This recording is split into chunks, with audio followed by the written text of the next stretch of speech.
Hi guys, today our lesson is the converse of the Pythagorean theorem, and it's actually a pretty well used idea in construction. You can see this guy here is installing an egress window into his basement, and a really common problem in construction is trying to make sure that you get your right angles perfect. So here is what an actual construction worker might do. So once they'd probably obviously tape off the opening first, but the idea is that they would measure, and this is a 4 by 5 foot window. But what the measurement that they're really interested in is this diagonal right here to see if that's actually a right triangle or not. And so the converse of the Pythagorean theorem says that, well, the original said that if you have a right triangle, then a squared plus b squared equals c squared. The converse says if a squared plus b squared equals c squared, then you have a right triangle. So we're just using the reverse to check. So we're going to see, does the 48 squared plus the 60 squared equal the 76 and 7/8 squared? If it does, then we're right on. If it doesn't, then we need to make an adjustment. So I'm typing in 48 squared plus 60 squared, and I get 5,904. Now how am I going to type in 76 and 7/8? One way to do it is just type in 7 divided by 8. 7 divided by 8 is 0.875. So if I take 76.875 squared, I get 5909.8. What does that tell us? Tells us that is not quite a right angle in there. So we'd want to do an adjustment. Now think about it. That 76 and 7/8 was a little bit too big, right? We had the 04 here, we had an 09 here. So if that was a little bit too big, what we would want to do is probably close these together a little more. Either bring this one, kind of bend it over a little bit, or bring this one and bend it up a little bit. But it's just a good way to check to see that you have a nice right angle. That's the idea behind the converse of the Pythagorean theorem. So here are some other examples, and we're supposed to decide, do we have a right triangle or not? The first thing you want to make sure of is that you have the biggest side that you're using for your hypotenuse. So what I just did is I typed in this 4 square roots of 3, and I got about 6.9. The only reason I typed that in is so that I could see that 8 was definitely my biggest number. And so if this is going to be a right triangle, the 8 is the hypotenuse.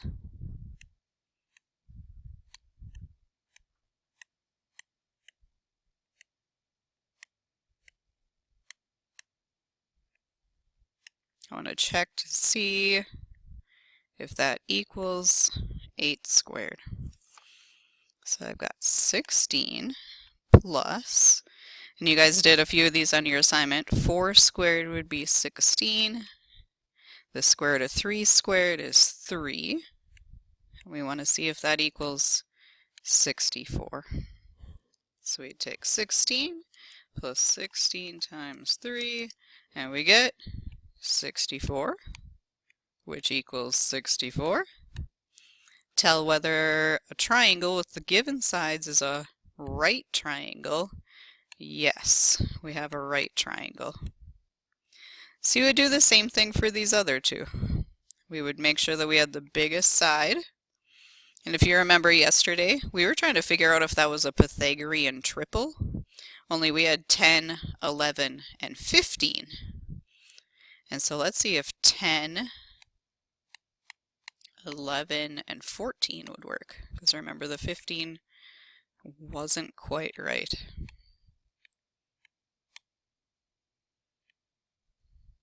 So we've got 10 squared plus 11 squared, that was 100 plus 121, so 221. We want to see if that equals 14 squared, which is 196, and so that is a no way, not a right triangle. The last one, square root of 61. What's that going to be? I think it's bigger than 6, right? Because the square root of 36 would be 6, so that one's the biggest. So we'll use that for our c squared.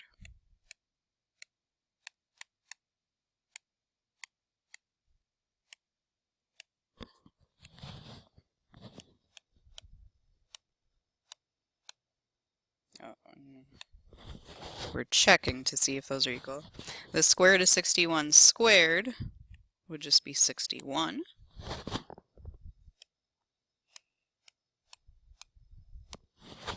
And we got another yes. We can actually take this one step further. I'm going to save this theorem for later, but let's look at this example.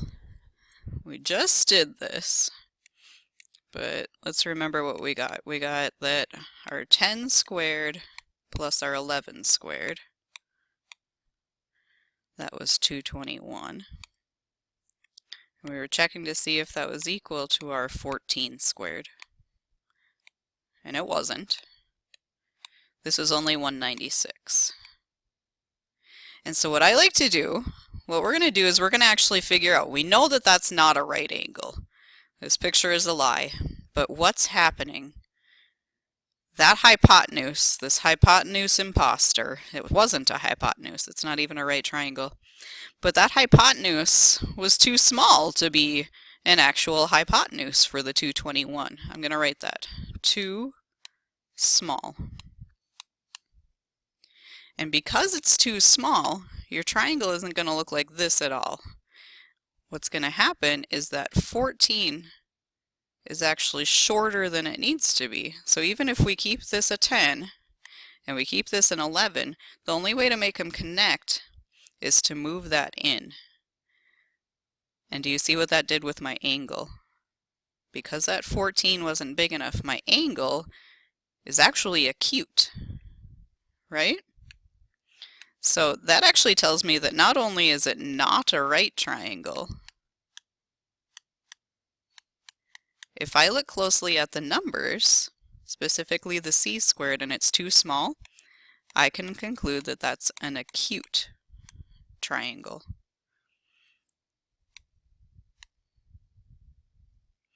Here's how that theorem goes. It says that if the a squared plus b squared is bigger than the c squared, then the triangle is acute, because that c would be too small. Sort of the other way is going to work too. If the c squared winds up being too big, see how the c is really long? Well, that's going to make the c angle bigger than 90, so it would be an obtuse triangle. So those are some theorems that go along with this. So if I gave you 3 lengths, you could tell me what kind of triangle it would make. The first thing I'd want you to do is figure out if you can actually even make a triangle using those lengths. Do you remember the old bridge problem? If our biggest one is a 6, are a 3 and a 4 big enough to even make a triangle? Would a 3 and a 4 fit across a 6? And I would say they would, because 3 plus 4 is 7, and that's enough to make it across a 6. So can they form a triangle? Yes. I didn't have to do any fancy squaring or anything. I was just doing that old bridge analogy to see if those 2 smaller ones could make it across the big one. And now if I ask you to classify by the angle, that's when you have to do the a squared plus b squared equals c squared, which probably doesn't equal c squared, but let's check.